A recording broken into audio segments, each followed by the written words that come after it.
नमस्कार, आप देख रहे हैं नवोदय टाइम्स का डिजिटल प्लेटफॉर्म और मैं हूं आपके साथ वाजिद अली। पिछले कुछ दिनों में हमने देखा था कि किस तरह से पूरी दुनिया के अंदर युद्ध की स्थिति बनी हुई थी। ईरान और इजराइल के युद्ध के बाद सीज़ फायर हुआ। सीज़ फायर के बाद अब एक नई मुसीबत खड़ी हो गई है। जी हाँ, ईरान ने अमेरिका को अल्टीमेटम दे दिया है और वो अल्टीमेटम क्या है हम आपको पूरे तफसील से बताएंगे। दरअसल अमेरिका लगातार जो है ईरान के ऊपर परमाणु संयंत्र बनाने के लिए मनाही कर रहा था, यानी कि कह रहा था कि ईरान परमाणु हथियार नहीं बनाएगा। जिसके बाद जो है अमेरिका ने ईरान के परमाणु हथियारों के ऊपर हमला करके उन्हें निस्तेनाबूद भी किया था।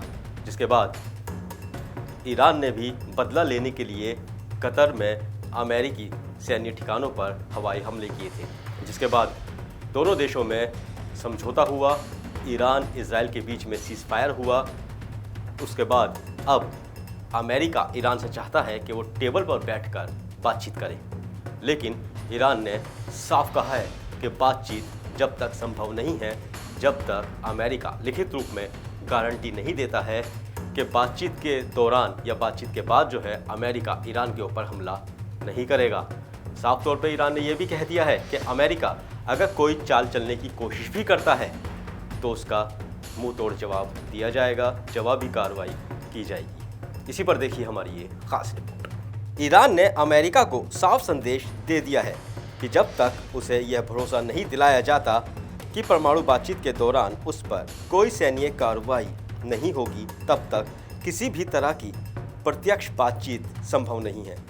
ईरान के विदेश मंत्री अब्बास अरागची ने सोमवार को बयान देते हुए कहा, हम अमेरिका के साथ सीधे संवाद के लिए तैयार नहीं हैं, जब तक यह स्पष्ट गारंटी नहीं मिलती कि बातचीत की प्रक्रिया के दौरान ईरान को किसी तरह के हमले का सामना नहीं करना पड़ेगा। हाल के हफ्तों में पश्चिमी एशिया में सुरक्षा हालात काफ़ी तनावपूर्ण हो गए हैं। ईरान पर हमले, परमाणु ठिकानों पर नुकसान और अमेरिका की सैन्य कार्रवाई की आशंकाओं के बीच अब देश ने अपनी स्थिति स्पष्ट कर दी है। ये देखना भी दिलचस्प होगा कि ईरान के इस बयान पर अमेरिका क्या रिएक्शन देता है। क्या वह ईरान को भरोसा दिलाकर बातचीत की टेबल पर ला पाता है या फिर नहीं। ईरान और इजराइल के बीच हाल ही में 12 दिन युद्ध चला। यह लड़ाई तब शुरू हुई जब ईरान ने इजराइल पर मिसाइल और ड्रोन से हमला किया। जवाब में इजराइल ने ईरान के कई सैन्य ठिकाने और परमाणु ठिकानों को निशाना बनाया। इस दौरान दोनों देशों में कई जगह बमबारी और हमले हुए, कई सैनिक मारे गए और बड़ी संख्या में लोग घायल हुए। इमारतों और सैन्य ठिकानों को भी भारी नुकसान पहुंचा। दोनों देशों की लड़ाई में अमेरिका भी कूद पड़ा और उसने ईरान के तीनों परमाणु ठिकानों को अपना निशाना बनाया।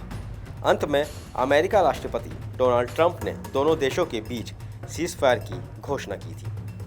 लेकिन अब जिस तरह से अमेरिका ने कहा है कि एक बार बैठ के ईरान जो है बातचीत करे, उसके बाद ईरान ने भी अमेरिका को अल्टीमेटम दे दिया है और कहा है बातचीत करनी है तो बिना हथियारों के करें। नवोदय टाइम्स के लिए वाजिद अली की रिपोर्ट।